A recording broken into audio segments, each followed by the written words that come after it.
Hi everyone, this is Herb Kim, founder and director for Thinking Digital, and I'm really happy to be joined here today by Professor Paul Watson, who's professor at Newcastle University. And Paul, I'd love to, have been giving you a longer bio opening, if you will, but there are so many things that you're involved with. And I guess one of the things that I've been, you've been involved with Thinking Digital for many years now, for probably all 10 years. Yes, really, yeah. I've been at every one. Yeah, well, thank you very much. That's awesome. I guess what for you has changed in terms of how you describe your work in that time? Or how do you describe your work today? Yeah. So I run the Digital Institute at Newcastle University, and what we try to do is to work with researchers and companies outside the university to transform what they do using digital technologies. Okay. And the main change in those years is that people are collecting more and more data. And the problem is now not collecting it or storing it, it's what on earth they do to extract value from it. Okay. And that's where we come in. So we work with people in the medical school, arts and humanities, science and engineering, and companies who've got data and they want to use it to get new insights into their research. Okay. Or if it's a company, they want to launch new products and services or improve the productivity of their current offerings. Okay, fantastic. Wow. Okay, so how are some of them? Because I know that for example, I think the current big project in development is the National Innovation Center for Data. Yes, that's right. So we're delighted that was awarded. That was a real plus for not just the university, but also the whole of the region. So many companies and organisations like Dynamo were fully involved in us winning that. And so the idea there is that can we help organisations by delivering to them the skills that they need in order to extract value from their data. So we're working with the private sector, but also the public sector in the region and beyond to do that. Okay, and how big is that project? I mean, what's the total project size? Yeah, so it's 30 million. Okay, wow. And that includes a new building on Science Central.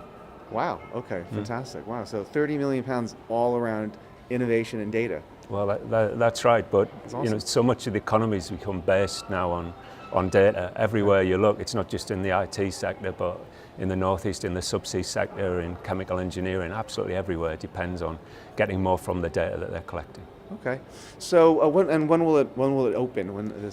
So we'll start to run activities by the end of this year, but the building will only open towards the end of 2019. So we've got a few years yet. Okay, fantastic. Yeah, and how many people will ultimately be involved in that building? Yeah, so we like to have a small core team and then spend the money in working with people in collaboration. So we'll have about 15 or 16 people in the core team. Okay. Probably about 8 or 9 of them will be real technical experts in data analytics, data visualization, and then obviously you need people to organize the events and to market what we're doing. But then we'll have a constant stream of companies and public sector organizations in there doing projects with us and talking about what they're doing to others to inspire them and to give them an idea of how you can actually benefit from all of this data that you're now drowning in. And if I remember correctly, you also recently launched, or maybe it's been in operation for a little while now, a program for a large number of PhD levels students. Is that also centered around data? Yes, that's right. So one of the issues that we had is, of course, it's very hard to attract people with skills in data analytics because they're, in America they're considered like quarterbacks, so they get vast amounts of pay and they're attracted by the big West Coast companies. And even in the UK, it's very hard to get people for a typical university salary. So what you have to do is you have to grow your own.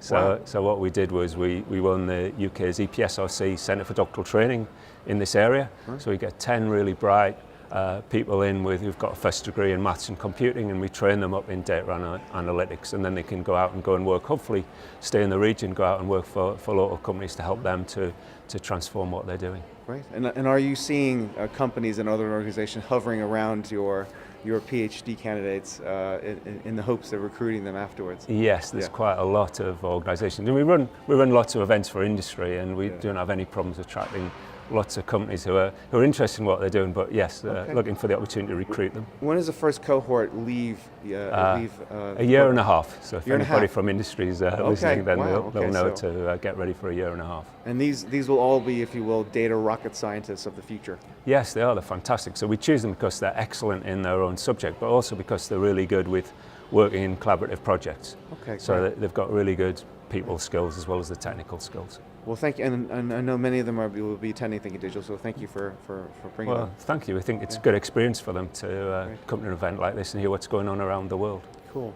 Now, if I remember correctly, you were actually originally from the Durham area, right? Yes, Chesley Street. Right? That's right. And then spent a while in Manchester, both at university and getting your PhD, and then in industry.